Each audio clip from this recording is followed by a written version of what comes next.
Sir झुकाता हूँ जहाँ तू ही नजर आता है। यह भाव भरा वातावरण प्रस्तुत किया भाई जयप्रकाश ने। हम करतल ध्वनि से अब आज के कार्यक्रम को आगे बढ़ाते हुए सबसे पहले मैं आमंत्रित कर रहा हूँ भाई, और हम जोर से करतल ध्वनि से अग्रणी करेंगे।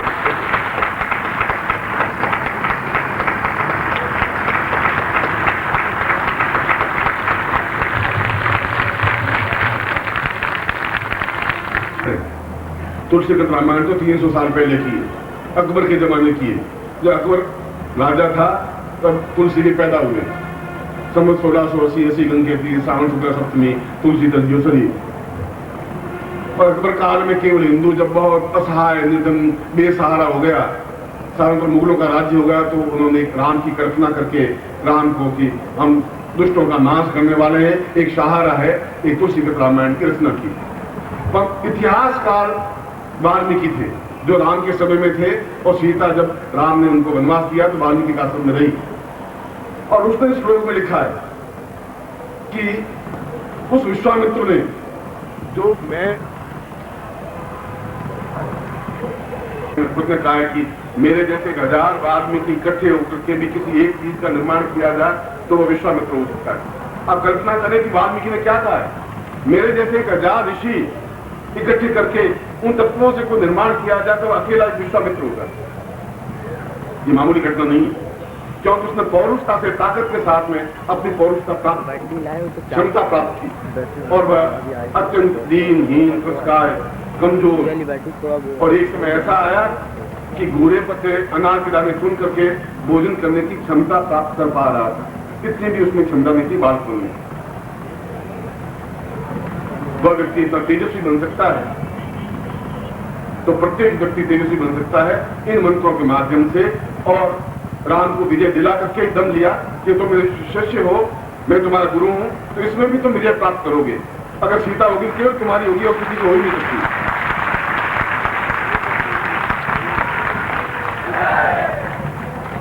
और उसने जब सब ऋषि स्त्री को देखना पाप समझते थे, वशिष्ठ ने कहा कि इन आंखों को पाप लगता है स्त्रियों को देखने से, तो विश्वामित्र ने कहा कि तुम्हारी आंखें फोड़ देनी चाहिए जिससे कि पाप लगे ही नहीं। दशरथ के दरबार में कहा कि दोनों मैं तिन कर देता हूं, फोड़ दे पहले आंखें, जिसे पाप ही नहीं लगे, क्यों पाप भोग रहे हो। मैं तो केवल स्त्रियों को पहले देखता हूं, दशरथ को बाद में देखता हूं, इस बुढ़े को देखने में है भी क्या। जो दशरथ के दरबार में ऐसा कह सकता है वो अपना में कुछ क्रांतिकारी होगा, कोई दम खंबारा होगा, ऐसा नपुंसक व्यक्तित्व नहीं होता। और उसने इसी जिद पर आकर के मेनका से प्यार किया। उसकी पत्नी थी, उसने कहा नहीं, पत्नी है, प्रेम करूंगा कि ऋषि प्रेम नहीं कर सकते, मैं जरूर करूंगा। ऋषियों ने कहा आप क्या करें, शिष्यों ने कहा आप ये क्या करें, प्रेम ऐसा कैसे कर सकते हैं, अब कोई पराई स्त्री से आप प्रेम करेंगे, ये कैसा अधर्म हो जाएगा, अनीति हो जाएगी। उनका मैं यही तो समझाना चाहता हूं कि अधर्म नीति नहीं है, प्रेम करना अनीति नहीं है। प्रेम करना तो जीवन का एक पुण्यदायक कार्य है। कायर बुद्धिर नहीं कर सकते। पुरुषवान जो पौरुषवान होते हैं उसके बसवर्ती स्त्री लड़की हो सकती है, कायरों के पास स्त्री भी नहीं हो सकती। मैं ये बता देना चाहता हूं मैं पुरुष हूं, मैं पौरुषवान हूं, और मैं उस प्रेम का तो अपने अधीन करके रहूंगा। और वो भी छोटी मोटी नहीं, इंद्र की अप्सरा को अपने सामने लाकर मेरे साथ दिखा दिया कि मैं पौरुषवान हूं। ये सब विद्रोह के लिए किया।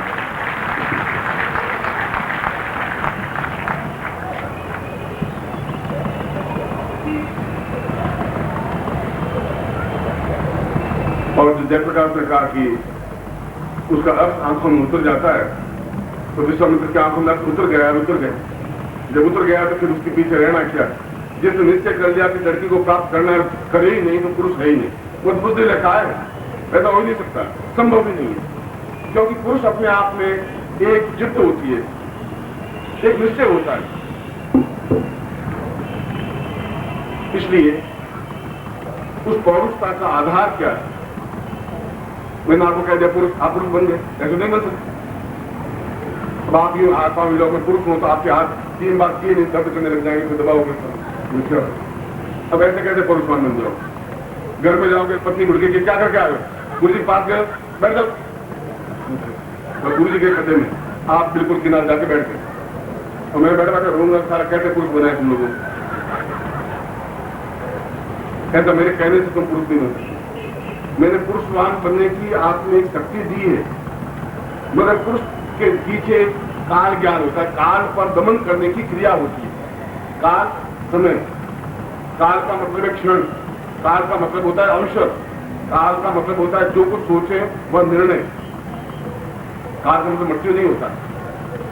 जो कुछ हम सोचे, जो कुछ निर्णय लें, जो कुछ देखें, जो कुछ मन में धारण कर लें, उसको प्राप्त करके ही रहें अपनी इच्छा के अनुरूप, वह पुरुष कहलाता है। अपनी इच्छा के अनुरूप जैसा मैं सोचूं वैसा करूं, उसके अनुसार दुनिया एक तरफ है तो एक तरफ है। दुनिया को मैं अपने आप में कंट्रोल में कर लूंगा जब मुझे पुरुषार्थ होगा, पर पहले तो मैं ये काम करूंगा जो मैंने सोचा है, जो जिद्द है। और हर एक आदमी कायर बुद्ध जिद नहीं कर सकता क्योंकि वो लड़खड़ाता है। वह अपने आप में दृढ़ निश्चय वह हो सकता है जिसको काल का ज्ञान होता है, जो काल को अपने आप में कंट्रोल कर सकता है, काल पर विजय प्राप्त कर सकता है। और काल का मतलब है आने वाला समय और बीता हुआ समय। जो हमारे बीते हुए समय में भूलें कर दी, गलतियां कर दी, उस वजह से हमें डायबिटीज हो गई, ब्लड प्रेशर हो गया, पेट में गैस बन गया, पेट फूल गया, ये हमारे जीवन की भूलें थी। काल में हमने ध्यान नहीं रखा, उनको भी नियंत्रण करने की कला।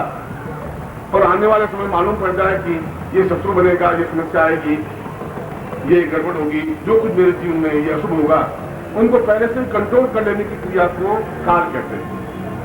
भूत और भविष्य में वर्तमान में खड़ा, इसलिए वर्तमान में खड़े होने को ब्रह्म कहते हैं। ब्रह्मति का मतलब है जब खड़ा रहे वो वर्तमान, और आने वाला समय अपने आप वर्तमान बनेगा। आने वाला समय कुछ है ही नहीं, आने वाली कोई चीज नहीं है, क्योंकि आने वाला भी जब वर्तमान में कन्वर्ट होगा तभी आने वाला समय बन सकता है। अगर 5:25 आने वाला समय है तो 5:25 जब आएंगे तो वर्तमान बन जाएगा, वो भूत नहीं रहेगा, भविष्य नहीं रहेगा। और वर्तमान को मेरे कंट्रोल में है ही नहीं। जब वर्तमान को मैं कंट्रोल में कर लूंगा तो आने वाला समय अपने आप मेरे कंट्रोल में हो जाएगा। और इसके लिए कोई भी मीन्स, चाहे पुरुष हो, चाहे स्त्री हो, चाहे भूत हो, चाहे प्रेत हो, चाहे पिशाच हो, चाहे राक्षस हो, चाहे डाकिनी हो, चाहे साकिनी हो, चाहे इंद्र हो, चाहे अप्सरा हो, कोई भी हो, किसी भी योनि में हो, पुरुष के आगे सब कुछ झुकता है अगर वो पुरुषवान है तो, यदि पुरुषोत्तम है तो। कल के संदर्भ को मैं आगे लेकर के इसलिए चल रहा हूं कि मैं आपको बता दूं कि उसका बेस क्या है, आधार क्या है पुरुष का। पुरुष का आधार नर होना नहीं है, नर तो आप है ही नहीं। आपको अगर मैं स्त्री कहूं तो बिल्कुल सही शब्द में स्त्री भी नहीं है। स्त्री में तो बुद्धि ताकत होती है, चूड़ियां तोड़ के खड़ी हो जाती है, झांसी की रानी बन जाती है। आज वो भी नहीं बन सकते। जब उनको भी आप कंट्रोल नहीं कर सकते तब अपने आप को, अपने मन को, अपने आप को क्या कंट्रोल करेंगे। इसलिए मन में हिम्मत, हौसला तब हो पाएगा जब काल पर आप गतिशील हो पाएंगे, काल पर आप नियंत्रण कर पाएंगे। और काल पर नियंत्रण करने के लिए एक सीमा होना चाहिए, फौलाद का एक जोश होना चाहिए, एक जवानी होनी चाहिए। और जवानी न कभी आती है न कभी जाती है, मन आता है और जाता है, जवानी समाप्त हो ही नहीं सकती। हमारे रास्ता ने कहा सांड बुढ़ा होता ही नहीं है, जो सांड है बुढ़ा हो ही नहीं सकता, क्योंकि वो तो हमेशा सांड रहता है, खेत घुस जाता है, चल लेता है, जहां डांट के पड़ती कोई बात नहीं। उस बंदे सोचता है कि 55 साल के हो गए, 60 साल के हो गए, अब ऐसा कुछ करेंगे तो बेटे क्या सोचेंगे, अब जाने दो, अब हमारी कोई उम्र थोड़ी है, अब मर जाएंगे, अब मर जाएंगे। जिस समय तुमने सोचा होता तो समझा ऐसा मेल का तो त्याग कर नहीं सकते, दूसरों को आप पहुंचा नहीं सकते। तो हमारे पास नेगेटिव थिंकिंग है, और नेगेटिव थिंकिंग वाला अपने आप में पुरुष नहीं हो सकता, वह क्लीव हो सकता है।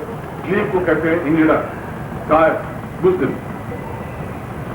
इसलिए ये सबसे बड़ी गाली कहलाती है। या तो आप पुरुष रहे या स्त्री रहे, दोनों में से आप एक रहे।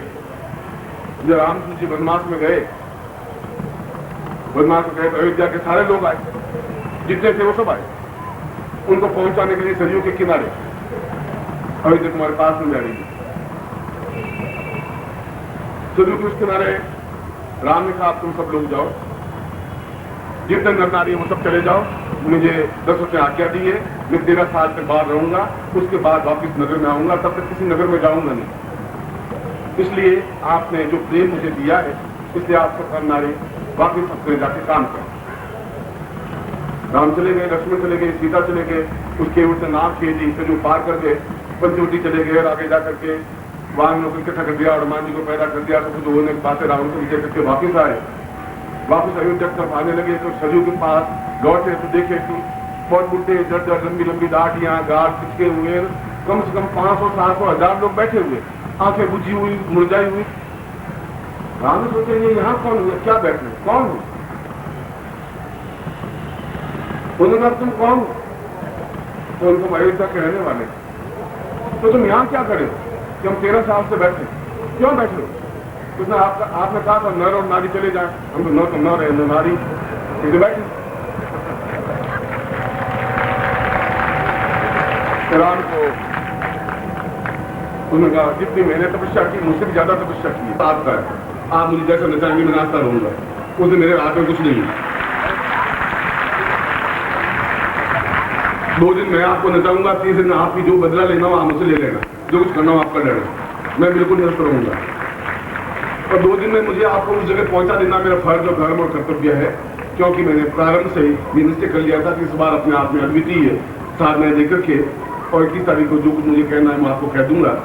इसलिए आज शाम को ठीक जैसे कल आप आ गए थे, ठीक 6:30 बजे घड़ी में देखेंगे, 6:30 बजे आप यहाँ बैठेंगे, 6:30 बजे मैं आपके पास बैठूंगा, मैं प्रयोग करवाऊंगा और उसके बाद वापिस अगला क्रम आपको दूंगा। इसलिए कल रात को आपने 1 बजे भोजन किया है, आज 4 बजे भोजन करना है रात को, अभी शाम को 7 बजे भैया, रात को 7 और बैठूंगा।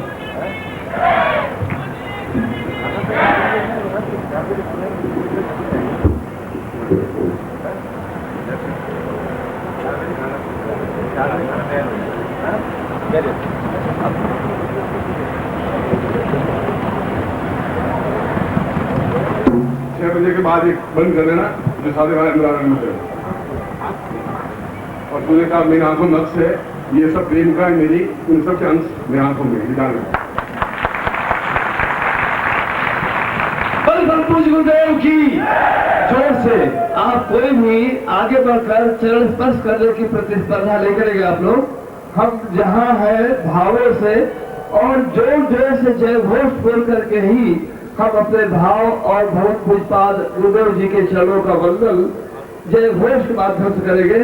पूर्ण पौरुष प्रयोग आप कर चुके हैं और काल ज्ञान प्रयोग के बारे में आप सुन चुके हैं, उसके बारे में कुछ जानकारी अभी आपको देना है, लेकिन पहले जोर से जय घोष। गुरुदेव की, गुरुदेव की, गुरुदेव की, गुरुदेव की, गुरुदेव की, जोर से गुरुदेव की, गुरुदेव की, छोटे गुरुदेव की, सिद्धाश्रम साधक परिवार की, सिद्धाश्रम साधक परिवार की, हर हर महादेव।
और पूज्य गुरुदेव की, और पूज्य गुरुदेव की, मंगलिया माता जी की, मंगलिया माता जी की, कुछ छोटे गुरुदेव की। हरे हरे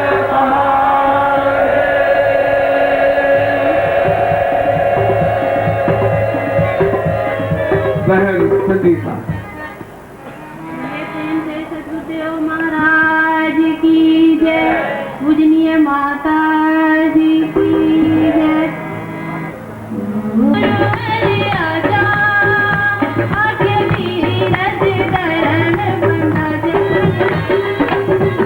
भीगा भीगा है समा, ऐसे भीगा है समा, ऐसे मेरे खुदा, भीगा भीगा है समा, ऐसे मेरे खुदा। अंधा आएगा जरूर, है ना मानेगा जरूर, सोने ना दिलाने आजा, सोने ना दिलाने आजा, आके नीरज दरण बना जा। भीगा भीगा है समा, ऐसे मेरे खुदा, भीगा भीगा है समा, ऐसे मेरे खुदा। मेरे प्यारे आजा, भीगा भीगा है समा, ऐसे मेरे खुदा, ऐसे मेरे खुदा। मेरे प्यारे सद्गुरु आजा, नीरज दरण बना जा।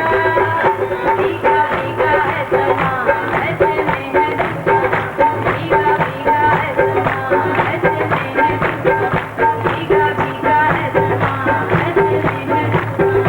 मेरे प्यारे सद्गुरु आजा।